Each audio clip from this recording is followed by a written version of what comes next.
Chapter 6, Small Things, Great Love. I was a good musician, but a terrible music student. I was deeply invested in wanting to learn the cello, but not terribly invested in practicing.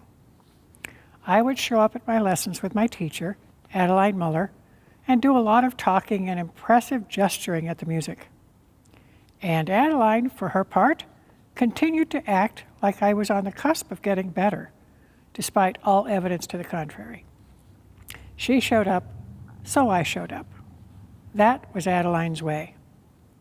Adeline always showed up.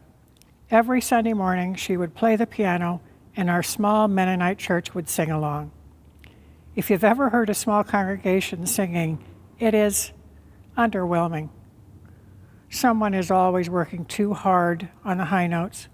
The rest are struggling to keep time, and the pianists act like conductor and the orchestra. It's wonderful and exhausting and important because it makes everyone show up, especially God. One day, Adeline's husband of 56 years passed away. He was a wonderful man with a fabulous mustache and a huge smile, and we were all heartbroken. The next Sunday, we expected to forge ahead in the service as best we could without our faithful accompanist. But there was Adeline at the piano. "What are you doing here?" someone exclaimed. She paused, as if confused by the question. I was on the calendar. There are many acts of great love that are great because they are massive, monumental, and earth-shattering, and some that are great because they are incremental. Each small act adds up to something really spectacular. Small acts, great love. There's actually a saint of small things. Her name is Therese, born in 1873 to a middle-class family in France. She lost her mom to breast cancer when she was 4 years old and grew up as an emotionally sensitive and spiritually interested child. As a teenager, she decided she wanted to become a nun and joined a group of contemplative nuns living sheltered from the world. She spent her years praying, serving, and writing inside those walls. Her life, however, was short. Like many women of her generation, Therese died young, passing at age 24 of tuberculosis. There is nothing particularly extraordinary about her life, except the remarkable way she decided to respond.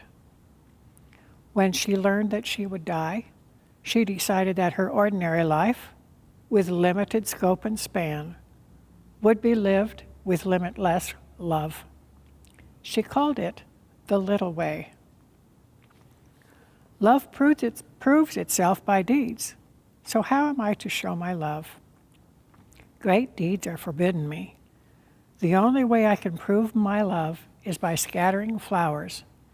And those flowers are every little sacrifice, every glance and word, and the doing of the least actions for love.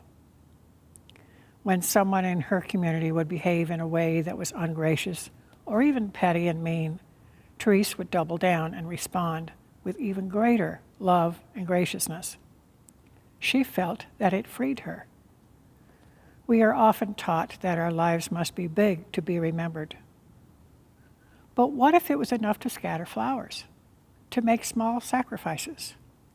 Instead of mythologizing the rich and famous, let's pause to celebrate all of us who walk the little way. Blessed are you who show up because you're on the schedule. A prayer for the courage to love small. Dear God, bless me with a radical love, inventor of love, and may that love overflow onto, into, and through me. Flood me with your kindness, generosity, and compassion, so that I may be your hands and feet in the world. Help me to remember that love isn't always grand gestures or extravagant gifts, but in the small, faithful acts. Help me to remember It is in the showing up, in the work behind the scenes, in doing that which won't get us recognition. The one who is the first in and last out. The generosity of time, resources, spirit. The one who leaves flowers in her wake. This is the long faithfulness that can change the world. God, bless me with this little way to be able to do small things with great love, one small action at a time, until it's a bridge with a span that reaches from my little life to yours with each act of love. And when I screw up or forget or grow weary, bless me with the courage to begin again, loving and loving again, being changed by your love and transforming the world one little act of love at a time.